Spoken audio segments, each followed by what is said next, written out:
नमस्कार, सुस्वागतम, वेलकम, अभिनंदन। मैं हूं आपके साथ आपकी होस्ट एंड दोस्त डॉक्टर वायरा की। कैसे हैं आप? आपका स्वागत, अभिनंदन करती हूं। खूबसूरत सी है ज़िंदगी और खूबसूरत ही रहेगी ज़िंदगी। आज का पहला शैलपुत्री का नवरात्रा बहुत बहुत मुबारक हो। सबसे पहले हाथ जोड़कर, कान पकड़कर आई एम वेरी सॉरी, लेकिन अब मैं आपको रोज़ कहानी सुनाऊंगी।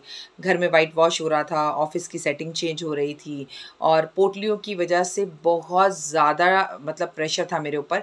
लेकिन आज सारी पोटलियाँ हमने डिस्पैच कर दी हैं। अब दशहरे तक आपको आपकी पोटलियाँ मिल जाएंगी और बहुत से लोगों को तो पोटली आज मिल भी गई, बहुत से लोगों को कल भी मिल गई। एक्चुअली इंटरनेशनल पोटलियाँ जब हमने निकाली वो परिवर्तनीय एकादशी पर, जब श्राद्धों में बीच में, और कुछ पोटलियाँ हमने निकाली जो ये लक्ष्मी जी के धागे आते हैं शुभ दिन पर, तो हमने शुभ दिन पर ही निकाली। आपको आपकी पोटलियाँ मिल गई होंगी, बहुत बहुत मुबारक। और अभी पोटली बिल्कुल नहीं खोलनी है, उसे सिर्फ मंदिर में रख दीजिए। क्या करना है, कब करना है, कैसे करना है, सारी इन्फॉर्मेशन मैं आपको दूंगी। आज की कहानी बहुत खूबसूरत है कि अगर आप में थोड़ी सी समझ बूझ हो तो आप अपने व्यापार को अच्छा चला सकते हैं। बहुत सारे लोग अक्सर मुझसे ये पूछते हैं कि राखी जी, व्यापार कैसे अच्छा चलाएं, काम कैसे अच्छा चलाएं, ये बताइए। तो रमेश बाबू अपने जूतों की दुकान पर बड़े आराम से बैठे हुए थे, तभी एक लड़का दुकान के अंदर आया। उसने जूता पसंद किया, जूता पसंद करके काउंटर पे पहुंचा। बोला, ओह, मैं तो अपना पर्स, अपना वॉलेट ही घर पर भूल आया हूँ। बाबूजी, आई एम सॉरी, आप मुझे जो है ये जूता दे दीजिए, मैं पैसे कल दे दूंगा। तो रमेश बाबू ने अपनी सूझबूझ और बुद्धि से काम लिया। बोला, हाँ ठीक है, कोई बात नहीं, आप जूता ले जाओ। और वो अपने कारखाने में जहाँ पर स्टॉक जूतों का रखते हैं वहाँ से गए और बोले कि जूतों के साथ एक जोड़ी जुराब भी फ्री है, मैं तुम्हें वो भी ला देता हूँ। और उसने अंदर से जाके जूता ला दिया।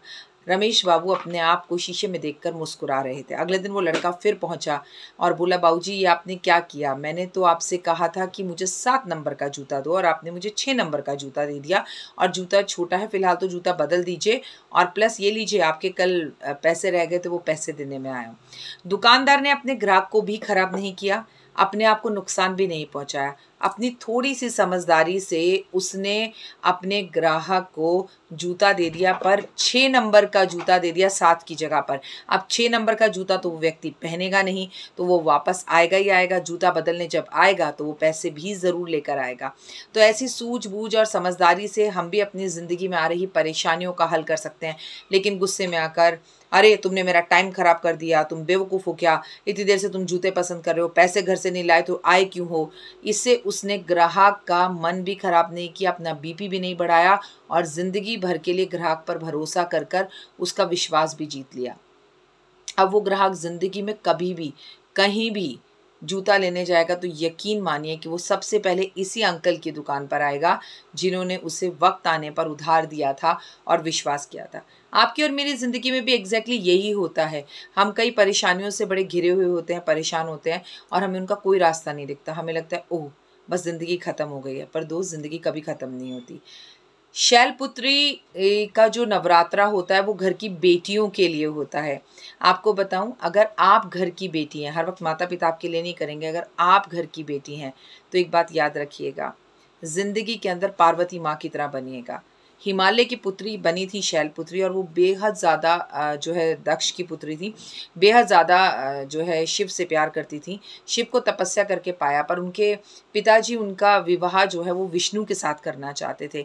लेकिन उन्होंने अपने पिता को कुछ नहीं कहा, पिता के अगेंस्ट बिल्कुल नहीं गई, अपने घर की इज्जत रखी, तपस्या करी, तपस्या कर कर उन्होंने योगी, शिव जैसे योगी को पाया। हो सकता है आपके पेरेंट्स भी कुछ ऐसी चीज़ें कर रहे हो जो आपको पसंद ना हो, लेकिन शैलपुत्री की तरह बनिए और अपने माता पिता को गौरव सर हमेशा सम्मान से उठाइए, क्योंकि हर लड़की जो कुंवारी है उसके अंदर शैलपुत्री है। ये बात याद रखिएगा। आपको हर देवी के अंदर कौन कौन सी खूबियाँ होती हैं जो महिलाओं में होती हैं। आज का पहला नवरात्रा दुनिया की हर कुंवारी लड़की पर है, क्योंकि वो बिल्कुल दक्ष के जैसे दक्ष पिता थे वैसे पार्वती माँ शैलपुत्री के रूप में उन्होंने जन्म लिया, और अपने पिता के अगेंस्ट बिना जाए उन्होंने शिव को पाया और पिता का भी सम्मान नहीं गिराया। बिल्कुल आपको भी वैसे ही करना है।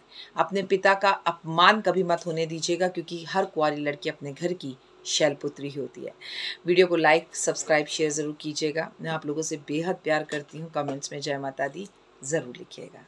जय माता दी।